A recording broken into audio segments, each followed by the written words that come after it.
Esta é a 10ª aula do módulo Ser do Programa de Crescimento. Na aula passada, falamos da necessidade de você se despir dos trapos sujos da velha criatura. Nessa aula, nós vamos falar sobre a necessidade de conscientizarmos que estamos em guerra. Nessa 10ª aula, nós vamos aprender o seguinte: qual é a natureza de nossa guerra? Quem são nossos reais inimigos? Como devo me preparar para vencer as batalhas desta guerra? Qual é a natureza de nossa guerra? O próprio Jesus nos alertou que em meio à paz que vivemos, a paz fruto do Espírito Santo, Gálatas 5:22, haveria guerra. Isto está escrito em Mateus 10:34. Jesus esclareceu que, por nos tornarmos cristãos, pessoas bem próximas a nós, como parentes e amigos, contra nossa vontade, iriam se incomodar, nos aborrecer e até se tornarem inimigos. Há inúmeros casos hoje de pessoas que, após a conversão, foram hostilizadas e rejeitadas por seus familiares e amigos. Jesus nos preparou para a possibilidade de, por causa dele, sermos rejeitados por quem amamos. Apesar da possibilidade de alguns se tornarem nossos inimigos declarados, convém o alerta: não são eles os nossos inimigos. Não cuideis que vim trazer a paz à terra. Não vim trazer paz, mas espada, porque eu vim pôr em dissensão o homem contra seu pai, e a filha contra sua mãe, e a nora contra sua sogra, e assim os inimigos do homem serão seus familiares. Isso está em Mateus 34:36. Ao escolhermos o reino de Deus e sairmos do império das trevas por meio do poder de Jesus, entramos numa guerra cuja raiz é espiritual. Todo o império das trevas, do qual éramos escravos, agora se levanta contra nós, individualmente, e contra a igreja, usando todos os recursos que estiverem disponíveis. Em Efésios 6, 10-13, nós vamos ler: finalmente, fortaleçam-se no Senhor e no seu forte poder. Vistam toda a armadura de Deus, para poderem ficar firmes contra as ciladas do diabo. Pois a nossa luta não é contra seres humanos, mas contra os poderes e autoridades, contra os dominadores deste mundo de trevas, contra as forças espirituais do mal nas regiões celestiais. Por isso, vistam toda a armadura de Deus, para que possam resistir no dia mau e permanecer inabaláveis depois de terem feito tudo. Quem são nossos reais inimigos? A Bíblia nos esclarece que temos 3 inimigos que diretamente se opõem aos filhos de Deus.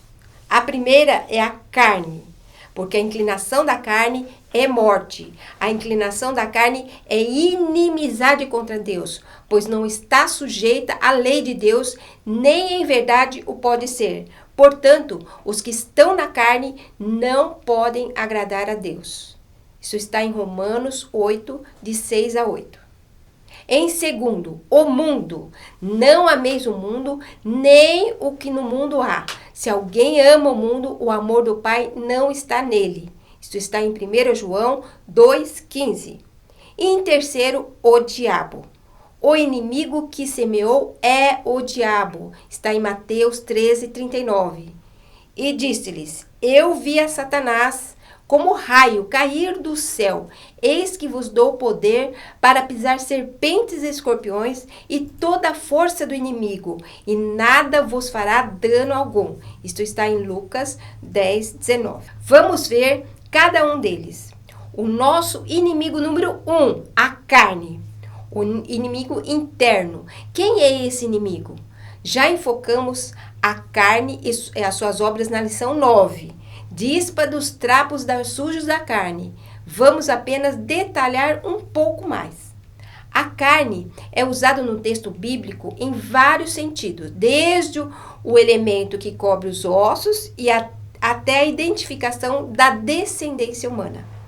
Mas a carne, que Paulo afirma ser inimiga do cristão, é a que podemos chamar de natureza humana pecaminosa. A carne tem a inclinação para o mal, não se converte. Ela reside em nós, mesmo após a conversão e o novo nascimento em Jesus. A santificação é operada por Deus em nós pela posição em Cristo e também pela nossa luta contra a carne e suas obras. Como novos nascidos em Jesus, temos condições de guerrear contra a carne, mas portamos o vírus do pecado na carne, o que nos torna sujeito às tentações e quedas. Em 2 Coríntios 5,17, nós vamos ler o seguinte: assim que, se alguém está em Cristo, nova criatura é. As coisas velhas já passaram, eis que tudo se fez novo. Não podemos esquecer que a carne é um inimigo localizado dentro de nós, que constantemente agirá para aprisionar nossa vontade e nos debilitar a ponto de sermos invadidos pelos pecados. Estes querem escravizar nossa alma. Aqui é uma área de guerra, onde o Espírito de Deus não dominar a carne, a natureza humana pecaminosa ou natureza adâmica ocupará o espaço. Bom, quais as estratégias bíblicas para vencer a carne? Privar a carne de tudo que a sustenta e obstruir suas fontes de nutrição. Em Gálatas 5,13 lemos: porque vós, irmãos, fostes chamados à liberdade, porém, não useis da liberdade para dar ocasião à carne. Ou seja, não devemos ceder em nada para a carne. Não devemos planejar nada que favoreça a pecaminosidade da carne. A outra forma de vencer a carne é decidir mortificar a carne através da operação do Espírito. Em Romanos 8,13 lemos: se pelo Espírito mortificardes os feitos do corpo, certamente vivereis. Ao decidirmos esta ação, o Espírito Santo executa a sentença. Fugir das paixões e perseguir as virtudes. Em 1 Timóteo 6, do 9 ao 12, lemos: tu, porém, ó homem de Deus, foge destas coisas, amor ao dinheiro e muitas concupiscências insensatas e perniciosas, as quais afogam os homens na ruína e perdição. Antes, segue a justiça, a piedade, a fé, o amor, a constância, a mansidão. Combate o bom combate da fé. Fugir da prostituição. 1 Coríntios 6,18. O corpo é templo do Espírito Santo. Portanto, meus amados, fugir da idolatria. 1 Coríntios 10,14. Importa viver em comunhão e buscar o bem do outro. Despojar-se da carne e revestir-se de Cristo. Em Efésios 4, 20 a 24, lemos: todavia, não foi isso que vocês aprenderam de Cristo. De fato, vocês ouviram falar dele e nele foram ensinados de acordo com a verdade que está em Jesus. Quanto à antiga maneira de viver, vocês foram ensinados a despir-se do velho homem, que se corrompe por desejos enganosos, a serem renovados no modo de pensar e a revestir-se do novo homem, criado para ser semelhante a Deus em justiça e em santidade provenientes da verdade. Usar as armas espirituais, pois não mais vivemos na carne. O nosso segundo inimigo é o mundo, o inimigo externo. Vamos entender o que é o mundo? As palavras gregas que definem mundo no Novo Testamento apresentam como ambiente hostil a Deus, a seu reino e aos cristãos. A palavra grega cosmos mostra o universo como habitação dos homens, portanto, refere-se também à humanidade. Essa palavra aparece entre outros versículos na passagem de João 3, 16, 17. Porque Deus amou ao mundo de tal maneira que deu ao seu Filho unigênito, para que todo o que nele crê não pereça, mas tenha vida eterna. Porquanto Deus enviou o seu Filho ao mundo, não para que julgasse o mundo, mas para que o mundo fosse salvo por ele. O mundo cosmos foi criado por Deus e era-lhe agradável e muito bom, conforme lemos em Gênesis 1:31. Após o pecado, a terra foi amaldiçoada por causa de Adão.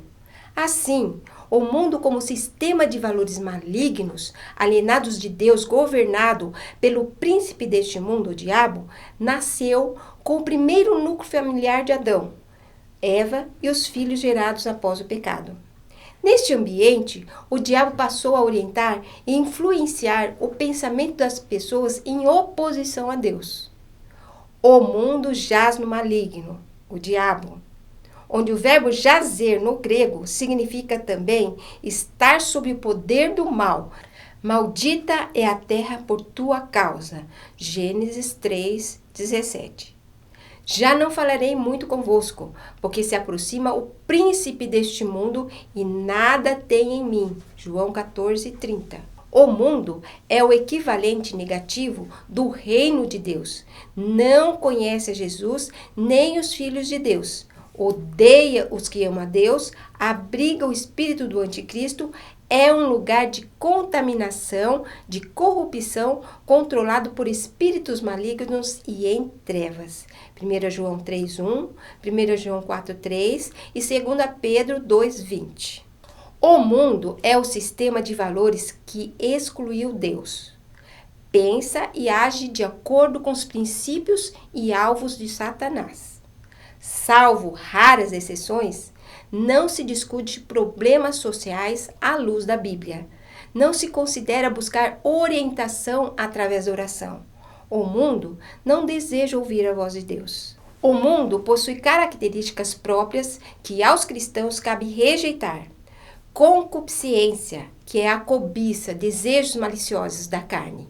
Sensualismo, busca por prazer excessivo e egoísta de nossa natureza física. Concupiscência dos olhos, o materialismo, o desejo de ter o que se quer sem necessitar. Soberba da vida, busca por reputação egocêntrica, poder, glória, posição mundana. Não ameis o mundo, nem as coisas que há no mundo. Se alguém amar o mundo, o amor do Pai não está nele. Porque tudo que há no mundo, a concupiscência da carne, a concupiscência dos olhos e a soberba da vida, não procede do Pai, mas procede do mundo. Ora, o mundo passa, bem como as suas concupiscências. Aquele, porém, que faz a vontade de Deus, permanece eternamente. Isto está em 1 João 2, do 15 a 17. Os cristãos, por terem nascido de novo, não pertencem mais ao mundo, mas vivem nele e são enviados por Jesus ao mundo para pregar o evangelho do reino de Deus. É inevitável que o embate da natureza espiritual se dê onde Deus quer que os cristãos preguem a palavra de Deus. Alguns ouvirão, outros desprezarão e odiarão. Em João 17, 14 a 16, lemos: Dei-lhes a tua palavra, e o mundo os odiou, porque não são do mundo, assim como eu não sou do mundo. Não peço que os tires do mundo, mas que os livre do mal. Não são do mundo, como eu do mundo não sou. Como manter-se em vitória neste mundo? Todo aquele que é nascido de Deus é capacitado para vencer o mundo através da fé em Jesus Cristo, que já venceu o mundo. Porque todo o que é nascido de Deus vence o mundo. E esta é a vitória que vence o mundo, a nossa fé. Quem é que vence o mundo, senão aquele que crê ser Jesus, o Filho de Deus? Isto está em 1 João 5, 4 e 5. Tenho-vos dito isso, para que em mim tenhais paz. No mundo tereis aflições, mas tende bom ânimo. Eu venci o mundo. João 16, 27. O mundo deve ser posto na cruz. Mas longe esteja de mim gloriar-me, senão na cruz de nosso Senhor Jesus Cristo, pelo qual o mundo está crucificado para mim, e eu para o mundo. Isso está em Gálatas 6,14. Não devemos tomar a forma deste mundo, isto é, não se amoldar à cultura pagã secular, mundana, com suas ideias corrompidas e contrárias a Deus. E não vos conformeis com este mundo, mas transformai-vos pela renovação do vosso entendimento, para que experimenteis qual seja a boa, agradável e perfeita vontade de Deus. Isso está em Romanos 12, 2. É preciso definir, evidentemente, qual é o objeto do nosso amor. Ao cristão é dada uma ordem: não ameis o mundo, nem o que no mundo há. Se alguém ama o mundo, o amor do Pai não está nele. Isto está em 1 João 2,15. Vencemos o mundo com maior aptidão quando os membros da igreja vivem em comunhão. Isto está em Atos 2, 42 a 47. O nosso terceiro inimigo, o diabo, o dono do império da morte e trevas. O texto de Isaías 14 e Ezequiel 28, 11 a 19 revelam a história de Lúcifer, o portador da luz, o querubim ungido, repleto de sabedoria, beleza e perfeição, mas que foi destituído da presença de Deus, lançado por terra após escolher a corrupção, o pecado em seu coração, o desejo de ser adorado como Deus. Em sua queda, foi seguido por a terça parte dos anjos do céu. Isso está em Apocalipse 12, 4. Antes de ser lançado fora da presença de Deus, Lúcifer era um anjo perfeito. Ao permitir a iniquidade em si, foi lançado profanado na presença de Deus, rebelado e inimigo de toda a sua criação. Adão e Eva, ao romperem com Deus, obedeceram ao diabo e aceitaram a sua sedução, mentiras e engano. Transferiram a autoridade que receberam originalmente de Deus, que lhes pertencia, para as mãos de Satanás. A partir daí, o vírus do pecado e rebelião, isto é, a própria natureza de Satanás, foi introduzido na descendência humana. Satanás se tornou príncipe deste mundo, com seus demônios, amparado pelo direito legal de exercer a autoridade sobre a criação, o mundo, que lhe foi dada por Adão. E elevando-o, mostrou-lhe num momento todos os reinos do mundo. Disse-lhe o diabo: dar-te-ei toda esta autoridade e a glória destes reinos, porque ela foi-me entregue, e a dou a quem eu quiser. Portanto, se prostrado me adorares, toda será tua. Mas Jesus lhe respondeu: está escrito: ao Senhor teu Deus adorarás e só a ele darás culto. Lucas 4, 5 a 8. Como devo me preparar para vencer as batalhas desta guerra? A luta contra Satanás será constante enquanto estivermos neste mundo por duas razões. Ele não quer perder o domínio que tinha sobre nós antes de nos convertermos a Jesus. Ele possui duas ferramentas contra nós em constante operação através dos exércitos de espíritos malignos, a carne e o mundo. Por isso, vigiai e orai, para que não entreis em tentação. O espírito, na verdade, está pronto, mas a carne é fraca. Isto está em Mateus 26, 41. Tenho-vos dito isso, para que em mim tenhais paz. No mundo tereis aflições, mas tende bom ânimo. Eu venci o mundo. Isto está em João 16, 27. Sede sóbrios e vigilantes. O diabo, vosso adversário, anda em derredor como leão que ruge procurando alguém para devorar. Isso está em 1 Pedro 5,8. Jesus já venceu o diabo e seus exércitos com sua morte e ressurreição. Hebreus 2,14 e Colossenses 2,15. Temos a presença segura de nossa completa vitória sobre o diabo. Romanos 16, 19 a 20 e Apocalipse 20, 10. Vencemos ao diabo adquirindo autoridade na submissão a Deus e sendo resistentes ao maligno.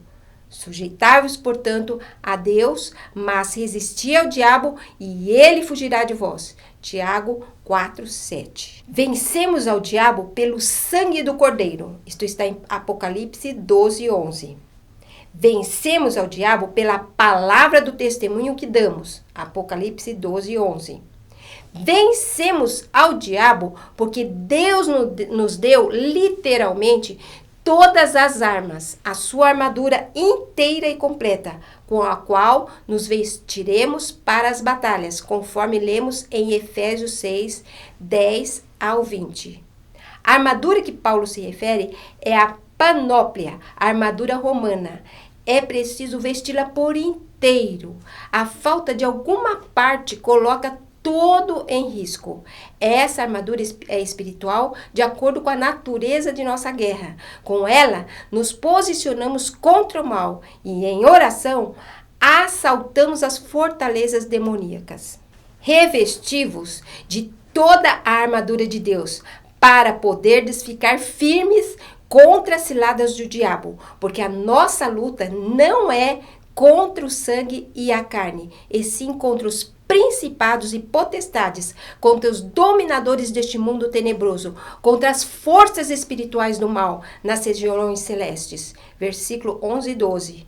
O objetivo é vencer e permanecer firme de pé após a batalha, isto é, em posição para a próxima batalha. Portanto, tomai toda a armadura de Deus, para que possais resistir o dia mau e, depois de terdes vencido tudo, permanecer inabaláveis. Versículo 13. Na apostila, você vai encontrar a explicação de todas as partes dessa armadura espiritual. Chegamos ao final desta aula. O que nós aprendemos nessa aula? Qual é a natureza de nossa guerra? Quem são nossos inimigos reais? A carne, o mundo e o diabo.